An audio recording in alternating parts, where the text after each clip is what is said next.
ਬੰਦਿਆਂ ਨੂੰ ਭਰਮ ਹੈ ਕਿ ਪਿੱਛੇ ਪਰਿਵਾਰ ਦਾ ਕੀ ਬਣੇਗਾ, ਉਹ ਬੰਦੇ ਬਹੁਤ ਪਿੱਛੇ ਹਟ ਗਏ। ਜਿਨ੍ਹਾਂ ਬੰਦਿਆਂ ਦੇ ਅੰਦਰ ਭੈ ਹੈ ਕਿ ਲੋਕ ਨਾ ਰੁੱਸ ਜਾਣ, ਤਾਂ ਸਾਧ ਸੰਗਤ ਤੋਂ ਬੰਦੇ ਮੂੰਹ ਮਲਾਜਾ ਰੱਖਣ ਵਾਸਤੇ ਸੱਚ ਦੇ ਮਾਰਗ ਤੋਂ ਦੂਜੇ ਪਾਸੇ ਹੋ ਜਾਣਗੇ। ਉਹਨਾਂ ਦੀ ਜ਼ੁਬਾਨ ਤੋਂ ਸੱਚ ਨਹੀਂ ਨਿਕਲੇਗਾ। ਉਹਨਾਂ ਨੂੰ ਪਤਾ ਹੈ ਕੱਲ ਨੂੰ ਦੂਜੀ ਪਾਰਟੀ ਰੁੱਸ ਜਾਏਗੀ। ਪਰ ਸ਼ਹੀਦ ਕੌਣ ਹੈ? ਜਿਹਦੇ ਅੰਦਰ ਕੋਈ ਭਰਮ ਨਹੀਂ ਪੈਦਾ ਹੁੰਦਾ, ਜਿਹਦੇ ਅੰਦਰ ਭਉ ਨਹੀਂ ਹੈ, ਜਿਹਦੇ ਅੰਦਰ ਸਬਰ ਇੰਨਾ ਹੈ। ਸਾਧ ਸੰਗਤ ਤੋਂ ਸਬਰ ਵਿੱਚ ਪੱਕ ਗਿਆ। ਕਿਸੇ ਵੀ ਕੀਮਤ ਉੱਤੇ ਉਹਦਾ ਸਬਰ ਨਹੀਂ ਖਰੀਦਿਆ ਜਾ ਸਕਦਾ। ਆਓ ਤੁਸੀਂ ਉਸ ਮਹਾਨ ਸ਼ਹੀਦ ਦੀ ਜਨਮ ਸਥਾਨ ਤੇ ਬੈਠੇ ਹੋ। ਸਤਿਕਾਰਯੋਗ ਸ਼੍ਰੀਮਾਨ ਸੰਤ ਬਾਬਾ ਦਲੀਪ ਸਿੰਘ ਜੀ ਸੱਚਖੰਡ ਵਾਸੀ, ਜਿਨ੍ਹਾਂ ਮਹਾਂਪੁਰਸ਼ਾਂ ਨੂੰ ਬਹੁਤ ਵੱਡਾ ਮਾਣ ਪ੍ਰਾਪਤ ਹੈ। ਕਲਗੀਧਰ ਦਸ਼ਮੇਸ਼ ਪਿਤਾ ਸਤਿਗੁਰੂ ਜੀ ਦੇ ਪਾਵਨ ਸਥਾਨ ਤਖਤ ਸੱਚਖੰਡ ਸ੍ਰੀ ਹਜ਼ੂਰ ਸਾਹਿਬ ਤੁਸੀਂ ਦਰਸ਼ਨ ਕਰਦੇ ਹੋ। ਸਾਧ ਸੰਗਤ, ਉਹ ਜਿਹੜਾ ਪੁਲ ਬਣਿਆ ਹੋਇਆ, ਜਿਸ ਰਸਤਿਓਂ ਲੰਘ ਕੇ ਆਪਾਂ ਗੁਰਦੁਆਰਾ ਸ਼ਿਕਾਰ ਘਾਟ ਨੂੰ ਜਾਈਦਾ, ਉਸ ਬ੍ਰਿਜ ਦੀ, ਉਸ ਪੁਲ ਦੀ ਸੇਵਾ ਇਸ ਧਰਤੀ ਨੇ ਸਾਧ ਸੰਗਤ ਮਾਣ ਬਖਸ਼ਿਸ਼ ਹੋਇਆ ਇਹਨਾਂ ਮਹਾਂਪੁਰਸ਼ਾਂ ਨੂੰ ਪ੍ਰਾਪਤ ਹੋਈ। ਉਹ ਵੀ ਇਸੇ ਧਰਤੀ ਤੋਂ ਉਹਨਾਂ ਨੇ ਜਨਮ ਲਿਆ। ਜਦੋਂ ਸਾਧ ਸੰਗਤ ਨੇ ਬੇਨਤੀ ਕੀਤੀ ਕਿ ਹਰ ਬਰਸਾਤ ਨੂੰ ਪਾਣੀ ਚੜ੍ਹ ਆਉਂਦਾ, ਗੁਰਦੁਆਰਾ ਸ਼ਿਕਾਰ ਘਾਟ ਉਹਨਾਂ ਅਸਥਾਨਾਂ ਦੀ ਸੇਵਾ ਨਹੀਂ ਹੁੰਦੀ, ਮਾਤਾ ਸਾਹਿਬ ਕੌਰ ਜੀ ਦੇ ਅਸਥਾਨ ਤੇ ਜਾਣਾ ਪੈਂਦਾ, ਤਾਂ ਸਾਧ ਸੰਗਤ ਦਾ ਉੱਧਰੋਂ ਰਾਬਤਾ ਟੁੱਟ ਜਾਂਦਾ ਸੀ। ਕਈ ਵਾਰ ਮਹਾਰਾਸ਼ਟਰ ਸਰਕਾਰ ਨੂੰ ਲਿਖ ਕੇ ਸਿੱਖ ਦਿੰਦੇ ਰਹੇ ਬੇਨਤੀ ਪੱਤਰ, ਜੀ ਸਾਡਾ ਪੁਲ ਬਣਾ ਦਿਓ। ਉਹ ਕਹਿੰਦੇ ਕਰੋੜਾਂ ਰੁਪਏ ਦਾ ਖਰਚਾ ਹੈ, ਇਸ ਪੁਲ ਦਾ ਇੱਧਰ ਇਲਾਕੇ ਵਿੱਚ ਸਾਡਾ ਕੋਈ ਬਿਜ਼ਨਸ ਨਹੀਂ ਹੈ। ਜਿੱਥੇ ਕੋਈ ਬਿਜ਼ਨਸ ਪੁਆਇੰਟ ਨਾਲ ਜੁੜਦਾ ਹੋਵੇ ਉੱਧਰ ਗੌਰਮੈਂਟ ਛੇਤੀ ਪੁਲ ਬਣਾਉਂਦੀ ਨਹੀਂ ਹੈ। ਤਾਂ ਸਾਧ ਸੰਗਤ ਬਹੁਤ ਵਾਰ ਉਹ ਐਪਲੀਕੇਸ਼ਨ ਮਹਾਰਾਸ਼ਟਰ ਦੀ ਸਰਕਾਰ ਨੂੰ ਸੰਗਤਾਂ ਦਿੰਦੀਆਂ ਰਹੀਆਂ, ਕਹਿੰਦੇ ਨੇ ਉਹ ਪੁਲ ਬਣਾਇਆ ਨਹੀਂ। ਜਦੋਂ ਫਿਰ ਸੰਗਤ ਨੇ ਮਹਾਂਪੁਰਸ਼ਾਂ ਨੂੰ ਬੇਨਤੀ ਕੀਤੀ, ਤਾਂ ਸਾਧ ਸੰਗਤ ਸਤਿਕਾਰਯੋਗ ਬਾਬਾ ਜੀਵਨ ਸਿੰਘ ਜੀ, ਬਾਬਾ ਦਲੀਪ ਸਿੰਘ ਜੀ, ਇਹਨਾਂ ਮਹਾਂਪੁਰਸ਼ਾਂ ਨੇ ਸੰਗਤ ਦੀ ਬੇਨਤੀ ਨੂੰ ਕਿਹਾ, ਭਾਈ ਸੰਗਤ ਦਾ ਹੁਕਮ ਹੋਣਾ ਚਾਹੀਦਾ, 10ਵੇਂ ਪਾਤਸ਼ਾਹ ਦੀ ਨਜ਼ਰ ਹੋਈ ਤਾਂ ਪੁਲ ਬਣਾਵਾਂਗੇ। ਜਦੋਂ ਸੰਗਤ ਨੂੰ ਬੇਨਤੀ ਕੀਤੀ, ਭਾਈ ਪੁਲ ਦੀ ਤਿਆਰੀ ਕਰੋ, ਆਪਾਂ ਸਰਕਾਰ ਤੋਂ ਮਦਦ ਨਹੀਂ ਲੈਣੀ, ਗੁਰੂ ਨਾਨਕ ਦੀ ਸੰਗਤ, 10ਵੇਂ ਪਾਤਸ਼ਾਹ ਦੀ ਸੰਗਤ ਨੇ ਆਪੇ ਪੁਲ ਬਣਾ ਦੇਣਾ। ਕਹਿੰਦੇ ਜਦੋਂ ਤਿਆਰੀ ਸ਼ੁਰੂ ਹੋ ਗਈ ਤਾਂ ਮਹਾਰਾਸ਼ਟਰ ਸਰਕਾਰ ਨੂੰ, ਨੰਦੇੜ ਬੋਰਡ ਨੂੰ ਪਤਾ ਲੱਗਾ। ਉਹ ਜਿਹੜੇ ਬੰਦੇ ਅੱਗੇ ਜਾ ਕੇ ਪੁਲ ਬਣਾਉਣ ਦੀ ਪਰਮਿਸ਼ਨ ਲੈ ਰਹੇ ਸੀ, ਉਹ ਕਹਿੰਦੇ ਵੀ ਪੈਸਾ ਨਾ ਸਰਕਾਰ ਖਰਚੇ, ਸਾਨੂੰ ਸਿਰਫ ਪੁਲ ਬਣਾਉਣ ਦੀ ਪਰਮਿਸ਼ਨ ਦੇ ਦਿਓ। ਤਾਂ ਗਵਰਨਮੈਂਟ ਨੇ ਕਿਹਾ ਪਰਮਿਸ਼ਨ ਤਾਂ ਦੇ ਦਿੰਨੇ ਆ, ਪਰ ਪੁਲ ਬਣਾਏਗਾ ਕੌਣ? ਤੁਹਾਨੂੰ ਪਤਾ ਹੈ ਪੁਲ ਬਣਾਉਣ ਵਾਸਤੇ ਇੰਜੀਨੀਅਰ ਚਾਹੀਦੇ ਨੇ, ਪੁਲ ਤਿਆਰ ਕਰਨ ਵਾਸਤੇ ਕਰੋੜਾਂ ਰੁਪਈਆ ਚਾਹੀਦਾ। 10-10 ਰੁਪਈਏ ਟੋਕਰੀ ਵਿੱਚ ਮੱਥਾ ਤੁਹਾਡੇ ਟਿਕਦਾ, 10-10 ਰੁਪਈਆਂ ਨਾਲ ਪੁਲ ਨਹੀਂ ਬਣਦੇ। ਪੁਲ ਬਣਾਉਣ ਵਾਸਤੇ ਕਰੋੜਾਂ ਰੁਪਈਆ ਚਾਹੀਦਾ, ਪੁਲ ਬਣਾਉਣ ਵਾਸਤੇ ਇੰਜੀਨੀਅਰ ਬੰਦੇ ਚਾਹੀਦੇ ਨੇ। ਕਹਿੰਦੇ ਨੇ ਸਰਕਾਰ ਤੋਂ ਉਹਨਾਂ ਮੰਗ ਕੀਤੀ, ਅੱਗੇ ਜਿਹੜੇ ਆਗੂ ਸਨ ਉਹ ਕਹਿੰਦੇ ਜੀ ਪਰਮਿਸ਼ਨ ਦੇ ਦਿਓ, ਬਾਕੀ ਜ਼ਿੰਮੇਵਾਰੀ ਬਾਬਾ ਜੀ ਦੀ। ਤਾਂ ਉਹ ਪੁੱਛਦੇ, ਉਹ ਕਹਿੰਦੇ ਜੀ 10-10 ਰੁਪਏ ਨਾਲ ਗਵਰਨਮੈਂਟ ਨੇ ਕਿਹਾ ਪੁਲ ਕਿਵੇਂ ਬਣਾ ਦੋਗੇ? ਤੁਹਾਡੀ ਟੋਕਰੀ ਵਿੱਚ 10-10 ਰੁਪਏ ਚੜ੍ਹਦੇ ਨੇ, ਕਰੋੜਾਂ ਰੁਪਈਆ ਲੱਗੇਗਾ। ਤੇ ਜਦੋਂ ਬਾਬਾ ਦਲੀਪ ਸਿੰਘ ਜੀ, ਬਾਬਾ ਜੀਵਨ ਸਿੰਘ ਜੀਆਂ ਨੂੰ ਉਹ ਮੋਹਰੇ ਆਗੂ ਬੰਦੇ ਆ ਕੇ ਕਹੇ, ਜੀ ਸਰਕਾਰ ਵੱਲੋਂ ਆਹ ਗੱਲ ਆਈ ਹੈ ਕਿ ਤੁਹਾਡੀ ਟੋਕਰੀ ਵਿੱਚ 10-10 ਰੁਪਏ ਪੈਂਦੇ ਨੇ, 10-10 ਰੁਪਈਆਂ ਨਾਲ ਪੁਲ ਨਹੀਂ ਬਣਦੇ, ਕਰੋੜਾਂ ਰੁਪਈਆ ਲੱਗਦਾ। ਨਾਲੇ ਪੁਲ ਬਣਾਉਣ ਵਾਸਤੇ ਇੰਜੀਨੀਅਰ ਬੰਦੇ ਚਾਹੀਦੇ ਨੇ। ਮਹਾਂਪੁਰਸ਼ਾਂ ਗੁਰੂ ਕਲਗੀਧਰ ਪਾਤਸ਼ਾਹ ਦੇ ਤਖਤ ਵੱਲ ਮੂੰਹ ਕਰਕੇ ਇੱਕ ਵਚਨ ਕਿਹਾ ਸੀ, ਕਹਿੰਦੇ ਉਹ ਜਾਓ ਫਿਰ ਉਹਨਾਂ ਨੂੰ ਸੁਨੇਹਾ ਦੇ ਦਿਓ।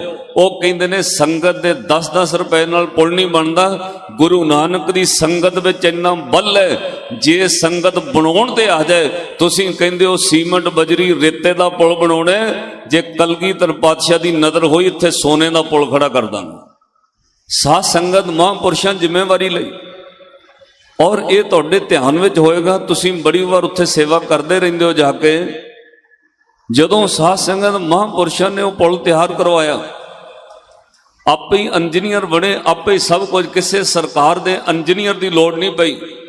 ਜਦੋਂ ਪੁਲ ਤਿਆਰ ਹੋ ਗਿਆ, ਬਾਬਾ ਜੀਵਨ ਸਿੰਘ ਜੀ, ਬਾਬਾ ਦਲੀਪ ਸਿੰਘ ਜੀ ਨੂੰ ਨਦੇੜ ਬੋਰਡ ਦੇ ਪ੍ਰਬੰਧਕ ਆ ਕੇ ਕਹਿੰਦੇ ਬਾਬਾ ਜੀ ਉਦਘਾਟਨ ਕਿੱਥੋਂ ਕਰਾਉਣਾ? ਕਹਿੰਦੇ ਭਾਈ ਜਿਹੜਾ ਬਹੁਤ ਸਭ ਦੁਨੀਆ ਤੋਂ ਸਾਰਿਆਂ ਨਾਲੋਂ ਵੱਡਾ ਬੰਦਾ ਹੋਵੇ ਉਹਦੇ ਕੋਲੋਂ ਉਦਘਾਟਨ ਕਰਾਉਣਾ।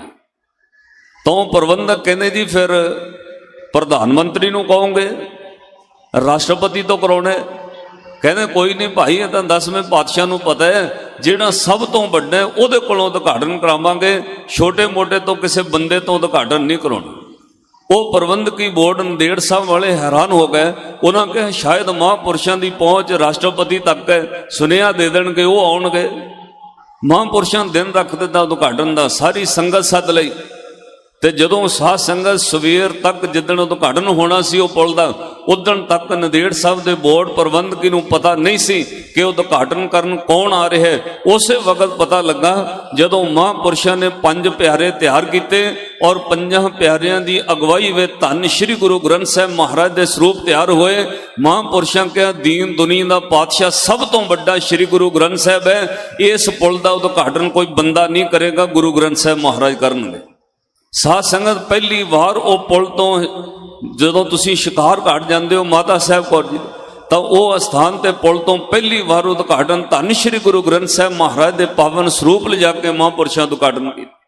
ਇਹ ਸਾਧੂ ਦੀ ਨਿਸ਼ਾਨੀ ਹੈ। ਉਹ ਬੰਦਿਆਂ ਤੇ ਡਿਪੈਂਡ ਨਹੀਂ ਰਹਿੰਦਾ, ਉਹਨੂੰ ਸੰਸਾਰ ਦੇ ਲੋਕਾਂ ਨਾਲ ਕੋਈ ਵਾਸਤਾ ਨਹੀਂ, ਉਹਦਾ ਸੰਪਰਕ ਸਿੱਧਾ ਰੱਬ ਨਾਲ ਹੋ ਜਾਂਦਾ ਹੈ। ਇਸੇ ਲਈ ਪਾਤਸ਼ਾਹ ਨੇ ਬਾਣੀ ਅੰਦਰ ਕਿਹਾ ਰੰਗ ਹੱਸੈ ਰੰਗ ਰੋਵੇ, ਚੁੱਪ ਪੀ ਕਰ ਜਾਹੇ, ਪਰਵਾਹ ਨਹੀਂ ਕਿਸੇ ਕੇਰੀ ਵਾਜ ਸੱਚੇ ਨਾਹ। ਕਹਿੰਦੇ ਇੱਕ ਸੱਚੇ ਮਾਲਕ ਰੱਬ ਤੋਂ ਬਗੈਰ ਸਾਧੂ ਨੂੰ ਕਿਸੇ ਦੀ ਕੋਈ ਪਰਵਾਹ ਨਹੀਂ। ਸੰਤ ਵਰਗਾ ਦੁਨੀਆ ਵਿੱਚ ਕੋਈ ਇੰਜੀਨੀਅਰ ਨਹੀਂ। ਸਾਧ ਸੰਗਤ ਸੰਸਾਰ ਦੀ ਪੜ੍ਹਾਈ ਕਰਕੇ ਕੋਈ ਇੰਜੀਨੀਅਰ ਬਣਦਾ, ਪਰ ਸੰਤ ਧੁਰਦਰਗਾਹ ਤੋਂ ਰੱਬ ਦੀਆਂ ਬਖਸ਼ਿਸ਼ਾਂ ਦਾ ਮਾਲਕ ਹੁੰਦਾ। ਤੁਸੀਂ ਸ਼੍ਰੀ ਦਰਬਾਰ ਸਾਹਿਬ ਜਾਂਦੇ ਹੋ, ਜਿੱਥੋਂ ਹਰ ਰੋਜ਼ ਕਥਾ ਸਵੇਰੇ ਹੁਕਮਨਾਮਾ ਸਾਹਿਬ ਦੀ ਰਿਲੇ ਹੁੰਦੀ ਹੈ, ਉਹ ਅਸਥਾਨ ਦਾ ਨਾਮ ਹੈ ਗੁਰਦੁਆਰਾ ਮੰਜੀ ਸਾਹਿਬ ਦੀਵਾਨ ਹਾਲ। ਉਹਦੇ ਅੰਦਰ ਤੁਸੀਂ ਬਹੁਤ ਵਾਰ ਬੈਠੇ ਹੋਵੋਗੇ, ਕਦੇ ਵੇਖਿਓ ਸਾਧ ਸੰਗਤ ਐਡਾ ਵੱਡਾ ਦੀਵਾਨ ਹਾਲ ਹੈ। ਇੱਕ ਵੀ ਪਿੱਲਰ ਉਸ ਦੀਵਾਨ ਹਾਲ ਦੇ ਅੰਦਰ ਸਾਧ ਸੰਗਤ ਇੱਕ ਵੀ ਪਿੱਲਰ ਇਸ ਤਰ੍ਹਾਂ ਦਾ ਨਹੀਂ ਦਿੱਤਾ ਗਿਆ ਜਿਹੜਾ ਥੱਲਿਓਂ ਸਪੋਰਟ ਵਾਸਤੇ ਦਿੱਤਾ ਜਾਵੇ। ਉੱਪਰ ਬੀਮ ਭਰੇ ਨੇ, ਥੱਲੇ ਕੋਈ ਪਿੱਲਰ ਨਹੀਂ। ਅੱਜ ਤੱਕ ਇੰਜੀਨੀਅਰ ਹੈਰਾਨ ਨੇ, ਬਿਨਾਂ ਪਿੱਲਰਾਂ ਤੋਂ ਐਡਾ ਵੱਡਾ ਦੀਵਾਨ ਹਾਲ ਕਿਹਨੇ ਬਣਾ ਦਿੱਤਾ? ਉਹ ਬਣਾਉਣ ਵਾਲੇ ਸੰਤ ਨੇ ਸਾਧ ਸੰਗਤ ਸ਼੍ਰੀਮਾਨ ਸੰਤ ਬਾਬਾ ਕਰਤਾਰ ਸਿੰਘ ਜੀ। ਸਾਧੂ ਰੱਬ ਦਾ ਥਾਪਿਆ ਇੰਜੀਨੀਅਰ ਹੈ, ਉਹਨੂੰ ਕਿਸੇ ਵਿੱਦਿਆ ਪੜ੍ਹਾਈ ਕਰਨ ਦੀ ਲੋੜ ਨਹੀਂ ਪੈਂਦੀ। ਸਾਧ ਸੰਗਤ ਇਸੇ ਲਈ ਇਹ ਗੁਰੂ ਘਰ ਦੀ ਬਖਸ਼ਿਸ਼ ਹੈ। ਤੁਹਾਡੀ ਧਰਤੀ ਨੂੰ, ਇਸ ਨਗਰ ਰਟੌਲ ਨੂੰ ਮਾਣ ਪ੍ਰਾਪਤ ਹੈ। ਇਸ ਧਰਤੀ ਨੇ ਸੰਤਾਂ ਨੂੰ ਵੀ ਜਨਮ ਦਿੱਤਾ ਹੈ, ਇਸ ਧਰਤੀ ਨੇ ਸੂਰਵੀਰਾਂ ਨੂੰ ਵੀ ਜਨਮ ਦਿੱਤਾ ਹੈ। ਆਓ ਤੁਸੀਂ ਇਸ ਧਰਤੀ ਤੇ ਬੈਠੇ ਹੋ, ਮੇਰਾ ਮਨ ਕਰਦਾ ਤੁਹਾਡੀ ਸਾਰਿਆਂ ਦੀ ਹਾਜ਼ਰੀ ਲੱਗੇ, ਕਿਉਂਕਿ ਮੇਰੇ ਕੋਲ ਸਮਾਂ ਆਪਾਂ ਉਹਨਾਂ ਕੇ ਲਾਉਣਾ, ਐ ਕੋਈ ਅਨਾਉਂਸਮੈਂਟ ਨਹੀਂ ਹੋਣੀ ਵੀ ਫਲਾਣੇ ਨੇ ਪੈਸੇ ਦਿੱਤੇ। ਤੁਹਾਨੂੰ ਇਹ ਬੇਨਤੀ ਹੈ, ਤੁਹਾਡੀ ਹਾਜ਼ਰੀ ਤਾਂ ਲੱਗਣੀ ਜੇ ਤੁਸੀਂ ਬੋਲੋਗੇ। ਹਾਜ਼ਰੀ ਕੱਲੀ ਪੈਸੇ ਦੇਣ ਨਾਲ ਨਹੀਂ ਲੱਗਦੀ। ਪੈਸੇ ਚੰਗੀ ਗੱਲ ਹੈ, ਪੈਸੇ ਸੇਵਾ ਵਿੱਚ ਲੱਗਦੇ ਨੇ, ਪੈਸਾ ਉਪਜੀਵਿਤਾ ਦਾ ਸਾਧਨ ਹੈ। ਪੈਸਾ ਸਾਧ ਸੰਗਤ ਦੁਨੀਆ ਵਿੱਚ ਬਹੁਤ ਕੁਝ ਹੈ, ਪਰ ਪੈਸਾ ਸਭ ਕੁਝ ਨਹੀਂ। ਤੁਸੀਂ ਦੂਰੋਂ ਦੂਰੋਂ ਚੱਲ ਕੇ ਆਏ ਹੋ, ਆਪਣਾ ਚਿੱਤ ਜੋੜੋ ਇਸ ਸ਼ਹੀਦਾਂ ਦੀ ਧਰਤੀ ਤੇ। ਆਓ ਗੁਰੂ ਗ੍ਰੰਥ ਸਾਹਿਬ ਮਹਾਰਾਜ ਦੀ ਪੰਕਤੀ ਪੜ੍ਹੀਏ, ਸਭ ਦੀ ਹਾਜ਼ਰੀ ਲੱਗੇ। ਇੱਕ ਵਾਰ ਉੱਚੀ ਆਵਾਜ਼ ਵਿੱਚ ਕਿਉ ਜਿਹੜੀ ਗੱਲ ਗੁਰੂ ਅਰਜਨ ਦੇਵ ਮਹਾਰਾਜ ਨੇ ਕਹੀ, ਆਪਾਂ ਭਗਤੀ ਕਰ ਨਹੀਂ ਸਕਦੇ, ਪਰ ਭਗਤੀ ਕਰਨ ਵਾਲਿਆਂ ਤੋਂ ਬਲਿਹਾਰ ਜਾਇਆ ਕਰੋ, ਤੁਹਾਡੇ ਸਵਾਸ ਸਫਲ ਹੋ ਜਾਣਗੇ। ਆਪਾਂ ਸਾਧ ਸੰਗਤ ਸ਼ਹੀਦੀਆਂ ਦੇ ਨਹੀਂ ਸਕਦੇ। ਆ ਜੋ ਕਿਸਾਨੀ ਸੰਘਰਸ਼ ਦਾ ਹਾਲ ਹੋ ਰਿਹਾ ਤੁਹਾਨੂੰ ਪਤਾ ਹੈ, ਇੱਥੇ ਪਿੰਡਾਂ ਵਿੱਚੋਂ ਅਨਾਉਂਸਮੈਂਟ ਕਰਕੇ ਹੁਣ ਬੰਦੇ ਲੈ ਕੇ ਜਾਣੇ ਪੈ ਰਹੇ ਨੇ। ਮੈਂ ਵਿਸਥਾਰ ਵਿੱਚ ਨਹੀਂ ਕਹਿਣਾ ਚਾਹੁੰਦਾ। ਸਾਧ ਸੰਗਤ ਕਿਰਾਏ ਉੱਤੇ ਬੰਦੇ ਰੱਖਣੇ ਪੈ ਰਹੇ ਨੇ। ਇਹ ਨਹੀਂ ਕਿ ਉੱਥੇ ਉਹ ਚੀਜ਼ ਖਤਮ ਹੋ ਗਈ। ਜਿਹੜੇ ਮਰਜੀਵੜੇ ਬਜ਼ੁਰਗ ਬੈਠੇ ਨੇ ਉੱਥੇ, ਮੈਨੂੰ 65 ਸਾਲ ਦੇ ਬਜ਼ੁਰਗ ਮਿਲੇ ਨੇ ਇੱਥੇ ਮਾਝੇ ਦੀ ਧਰਤੀ ਤੋਂ। ਉਹ ਕਹਿੰਦੇ ਭਾਈ ਸਾਹਿਬ ਜਦੋਂ ਦਾ ਸੰਘਰਸ਼ ਚੱਲਿਆ ਉਦੋਂ ਦੇ ਬੈਠੇ, ਇੱਥੋਂ ਜਾਵਾਂਗੇ ਉਦੋਂ, ਜਾਂ ਜਿੱਤ ਪ੍ਰਾਪਤ ਹੋਏਗੀ ਤਾਂ ਜਾਵਾਂਗੇ, ਜਾਂ ਸਾਡੀਆਂ ਲਾਸ਼ਾਂ ਜਾਣਗੀਆਂ। ਸਿਰੜੀ ਬੰਦੇ ਵੀ ਬੈਠੇ ਨੇ, ਪਰ ਬਹੁਤਾਤ ਵਿੱਚ ਸਾਨੂੰ ਲੋਕਾਂ ਨੂੰ ਕੰਮ ਪਿਆ ਰਿਹਾ। ਸਾਧ ਸੰਗਤ ਮਾਫ ਕਰਿਓ, ਅਸੀਂ ਆਪਣੇ ਕੰਮਾਂ ਧੰਦਿਆਂ ਕਰਕੇ ਫਿਰ ਪਿੰਡਾਂ ਨੂੰ ਭੱਜੀਦਾ। ਇੱਕ ਬੇਨਤੀ ਹੈ, ਠੀਕ ਹੈ ਆਪਾਂ ਸ਼ਹਾਦਤਾਂ ਨਹੀਂ ਦੇ ਸਕਦੇ, ਪਰ ਦੇਣ ਵਾਲਿਆਂ ਤੋਂ ਬਲਿਹਾਰ ਜਾਈਏ। ਕੁਰਬਾਨੀ ਕਰ ਨਹੀਂ ਸਕਦੇ, ਕਿਸੇ ਕਰਨ ਵਾਲੇ ਬੰਦੇ ਦੀ ਨਿੰਦਿਆ ਨਾ ਕਰਿਓ। कुर्बानी करन वालियां तो बलिहार जाइए, साडी भी हाजरी लगेगी। आओ जो गुरु अर्जन देव महाराज ने कहा, आपों पंक्ति पढ़िए, भाई ते तो भगती नहीं हुंदी कोई गल नहीं, तू शहादत नहीं दे सकता कोई गल नहीं, किसे भगती करन वालियां तो बलिहार जाया कर, किसे नाम जपण वाले सेवा करन वाले तो कुर्बान जाया कर, तेरी भी हाजरी दरगाह विच लग जाएगी। आओ साध संगत ते पंक्ति पढ़ो। हजूर ने कहा कुर्बान जाइए किन्हां तो, जिन्हां नूं वाहिगुरू दा नाम चेते आउंदा है। गज के कहो, हों कुर्बाने जाऊं मेहरबाना, किन्हां तो कुर्बान, हों कुर्बाने जाऊं, हों कुर्बाने जाऊं तिना के लैण जो तेरा नाओ। उन्हां तो कुर्बान जिहड़े उहदी भगती करते ने। आओ साध संगत संत ते सूरवीरां दी धरती ते बैठे हो, गज के प्यार नाल हुण पढ़ो। हों कुर्बान जाऊं मेहरबाना, हों कुर्बान जाऊं, हों कुर्बान जाऊं मेहरबाना, हों कुर्बान जाऊं, हों कुर्बान,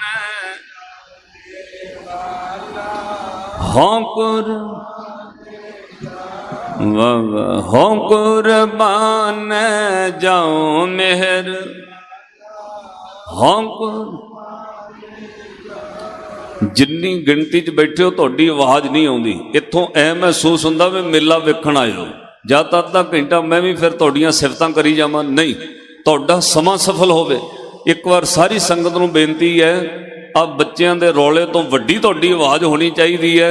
ਗੱਜ ਕੇ ਪਿਆਰ ਨਾਲ ਕਹੋ, ਹੋਂ ਕੁਰਬਾਨ ਜਾਉ ਮਿਹਰਬਾਨਾ, ਹੋਂ ਕੁਰਬਾਨ ਜਾਉ, हों कुर्बान जाऊं मेहरबाना, हों कुर्बान जाऊं, हों कुर्बान जाऊं मेहर, हों हों कुर्बान जाऊं मेहर, हों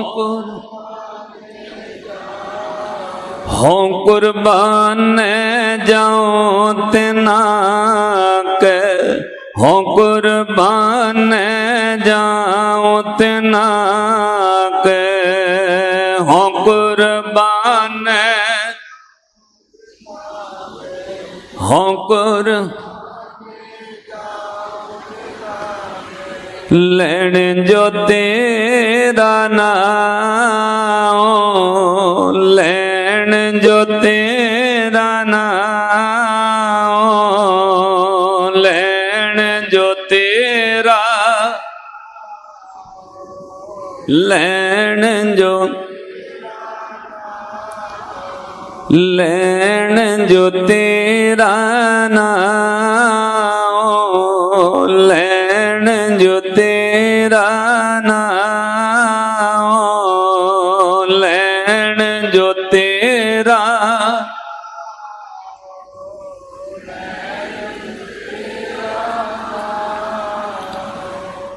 लैण जो तेरा नाम, लैण जो तेरा नाम, लैण जो तेरा, लैण जो, हों कुर्बान जाऊं मेहरबाना, हों कुर्बान जाऊं, हों कुर्बान जाऊं मेहरबाना, हों कुर्बान जाऊं, हों कुर्बान, हों कुर्बान जाऊं, हों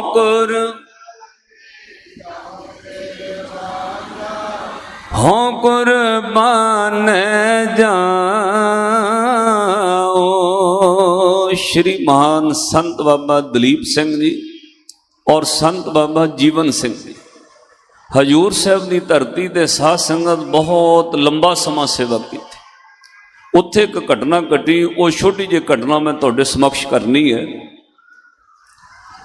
महापुरुषों के कोल साध संगत कोई 5-6 साल का बच्चा चढ़ा गया। उदों लोग अपने बच्चे महापुरुषों को सेवा विच दिया करते सन। किन्ना भला जमाना सी। अपना बच्चा साध संगत 9 महीने मां ने गर्भ विच कुख विच रख के फिर उस बच्चे नूं 2-4 साल पाल के दुध पिला के गुरु की सेवा विच भेज देना। किन्ना वड्डा त्याग, किन्नी वड्डी सेवा सी। अज तुसीं झात मारियो, इत्थे एक बोरी कढ़नी होवे गुरु के भाग लई, एक अमृतसर, एक 3-4 बोरियां एक आनंदपुर साहब लई, तां बहुत औखा लगदा। पहला लोग कहते हैं पहला सुट लईए, दूजा जिहड़ा थल्ले वाली रह गई कणक को बाद वे सेवा च पा देंगे। त्याग करना बहुत औखा है। साध संगत वो बच्चा कोई चढ़ा गया। बाबा दलीप सिंह जी और महापुरुष बाबा जीवन सिंह जी उन्होंने कोलों सेवा करन लग पिया। 5-7 साल सेवा करदे हो बच्चा थोड़ा जिहा बालपन अवस्था तो 12-14 साल की उम्र हुई। तो जदों साध संगत तो 12-14 साल का होया थोड़ा चंचल हो गया, क्योंकि तरह तरह के लोग संगत मिलती है। चंचल सुभाव का महापुरुष बाबा जीवन सिंह जी ने सेवा करानी ते सारी संगत नूं कहना, भाई जिथों जिथों कोई सेवा आई है संगत नूं बेनती है जदों ट्रालियां चों उतरदे हो इत्थे आके दुनियावी गल्लां नहीं करनियां। भाई सब ने सेवा करनी है, नाल सतनाम वाहिगुरू जपना। इत्थों तक कार सेवा विच पाबंदी रही है। मैं रह के साध संगत वेख्या उत्थे तां रसना तो कोई भी चीज़ कहनी होवे नाल वाहिगुरू कहना, किसी का नाम भी नहीं लैण दिंदे जवान तो। जे कोई चीज़ मंगानी आ दाल लियाओ वाहिगुरू, जल वाहिगुरू, आ बाल्टी चुक्यो वाहिगुरू, कढ़ाइया फड़ाओ वाहिगुरू, हर चीज़ नाल वाहिगुरू। क्यों? सेवा ते सिमरन कट्ठा चलदा रहे। महापुरुषां कहना भाई गल्लां ना करया करो, वाहिगुरू जपया करो। किसी बंदे ने हाल चाल नहीं किसी का पुछना। वो जिहड़ा बच्चा चंचल निकलिया अजे बालपन अवस्था सी, उन्हें जिहड़ी संगत आउणी पुछना किवें वे किहड़े पिंडों आए हो, अच्छा फलाने पिंडों। तुहाडे पिंड दा इक लंबड़दार हुंदा सी, तुहाडे पिंड दा कोई चक्की वाला बंदा, वो फलाना। महापुरुषों पिछों घूमदियां कहना वो भाई नाम जपो, गल्लां ना करो, सेवा करो, सतनाम वाहिगुरू कहो। सब कुछ बाबा जी नूं पता सी। एक दिन वो नौजवान बच्चा जिहड़ा जवानी च अजे पैर रख रहा सी, महापुरुषों नूं चढ़ाया होया सी, आप बाबे पाल रहे सी, बाबा दलीप सिंह जी, बाबा जीवन सिंह जी। तां साध संगत वो किसी बंदे नाल गल्लां करे ते महापुरुष पिछों आए, लंबा ढांगू वो मोढे ते पा के खिच के कहंदे ओ भाले जुबान बंद रखिया कर। जदों इन्नी गल कही, हालांकि महापुरुष इस तरह कहंदे नहीं सी, अपनी जुबान तो कोई वचन इस तरह का नहीं। कोई कहना भाई सेवा करो, सतनाम वाहिगुरू जपो, गुरु ग्रंथ साहिब जी नूं मत्था टेको। जे कोई उन्हां नूं मत्था टेकदा तां भी 1-1, 2-2 महीने की सेवा लांदे सी। कहंदे टोकरी ढोवो भाई, सानू क्यों मत्था टेकिया, फतेह बुलाया करो। जदों इस तरह ढांगू नाल खिच के वो बच्चे नूं नौजवान नूं कहंदे ओ भाले जुबान बंद रखिया कर, वो चुप कर गया। उस तो बाद महापुरुष तां चले गए। अद्धा पौना घंटा गुजर गया, बोलन वाले बंदे का मन करता थोड़ी देर बाद बोलां। जदों पौने घंटे बाद वो बच्चा बोलन लगा, अजे जवानी विच पैर रख रहा सी, तां साध संगत उतो बोलना होवे गला सुक गया। ऐ लगा वे शायद गला सुक है, पर थोड़ी देर बाद जदों बोलिया ही ना गया, फिर उन्हें नाल दे नूं इशारा किया। रौला पैंदा पैंदा रौला पै गया। कहंदे भाले दी जुबान चली गई, भाला गूंगा हो गया, भाला गूंगा। शामां तक रौला पै गया, बहाल सिंह गूंगा हो गया, बाबा बहाल गूंगा हो गया, भाला गूंगा हो गया, रौला पै गया। जदों रौला पिया साध संगत तो सारे जने हैरान हो गए। फिर सारे ने गल की। वो सवेरे बाबा जीवन सिंह आए सी, नाल बाबा दलीप सिंह। उन्हें ढांगू नाल खिच के कहो जुबान बंद रखिया कर। इन्नी गल कहण दी देर जुबान बंद हो गई। देखो साध संगत, ये गल गुरु ग्रंथ साहिब की बाणी का फरमान है कि प्रभ जी बसै साध की रसना। रब साधु की रसना ते बैठे। जे वो रसना तो कुछ कह दे, वो रब का हुक्म हो जाता है। मेरी बंदी भगत छड़ावे, बंदे भगत न छुटै मोहे।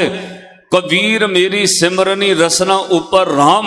ताइयों साहब ने कहा दुनिया के लोगों एक साध बचन अटलदा, सारिया चीज़ां टालियां जा सकदियां ने, साधु का बचन टालिया नहीं जा सकता। जदों रसना तो कह बैठे ना वे जुबान बंद रखा कर, ओदी जुबान ही बंद हो गई।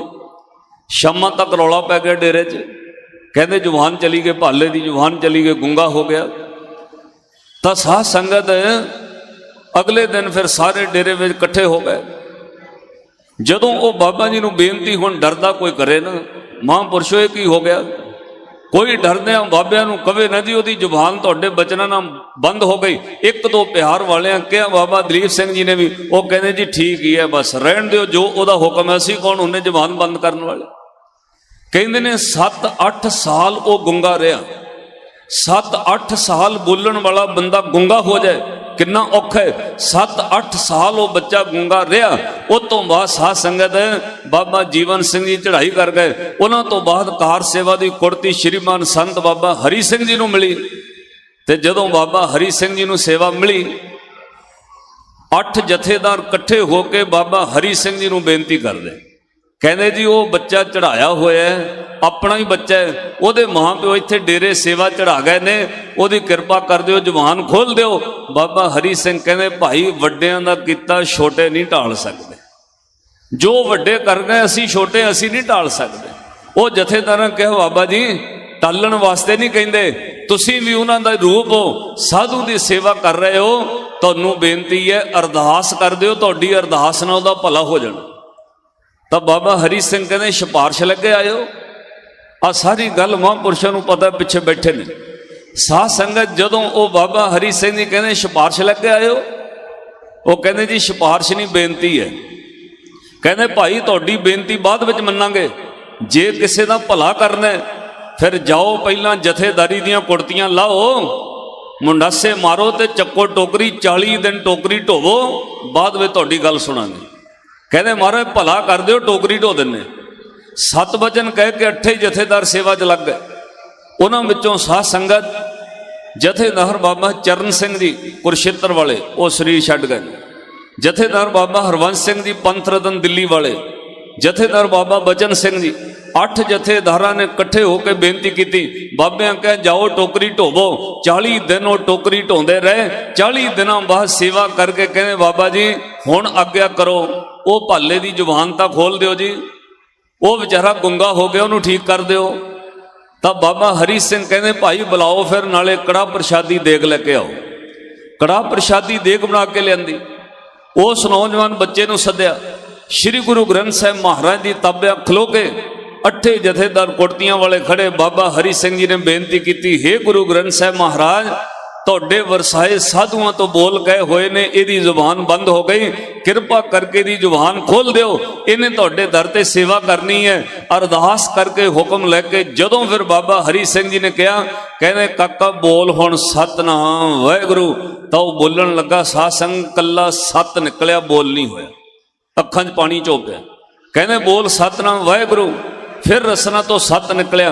5 वार महापुरुषां कहा बोल गज के सतनाम वाहिगुरू, सतनाम वाहिगुरू, सतनाम वाहिगुरू।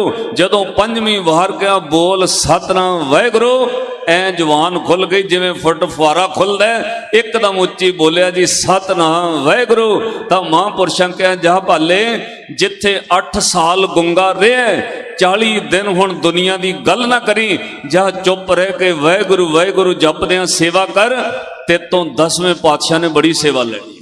साध संगत महापुरुषों के बोल देखो, वो 40 दिन नौजवान फिर बोलिया नहीं किसी ने, सतनाम वाहिगुरू जपदियां सेवा करता रहा। अज तक वो बजुर्ग जिउंदा है, 90 साल तो उपर उहदी उम्र है। जदों तुसी तख्त सचखंड श्री हजूर साहब जाओ, गुरु के लंगर स्थान बाबा निधान सिंह जी जिथे सेवा बाबा दलीप सिंह जी ने करवाई है, उत्थे जाके दर्शन करियो।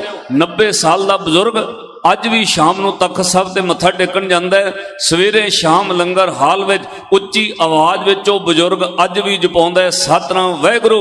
लंगर हाल दे नाल 3 नंबर ओदा कमरा है। साल विच एक बार पंजाब विच भी कई बार आउंदा है।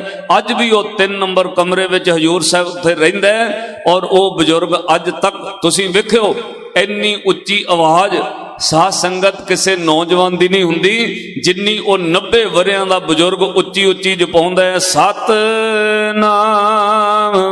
ਵਾਹਿਗੁਰੂ ਸਤਿਨਾਮ ਵਾਹਿਗੁਰੂ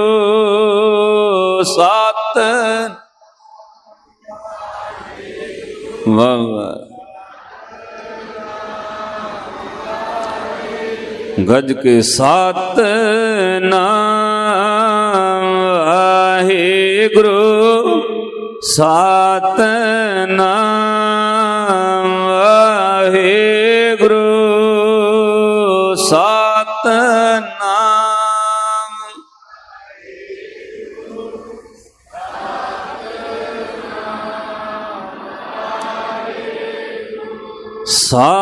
सतनाम वाहिगुरु सतनाम वाहिगुरु सतनाम।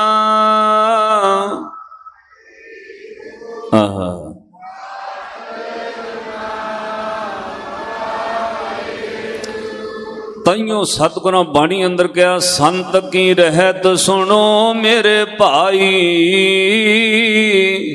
उहाँ की महिमा कथन न जाई।